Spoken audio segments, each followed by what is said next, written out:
पूज्याय राघवेन्द्राय सत्यधर्मरताय च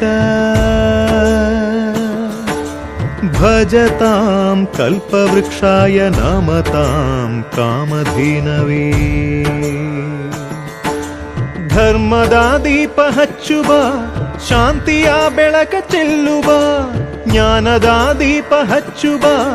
ಲೋಕವ ನೀನೆ ನಡೆಸುವ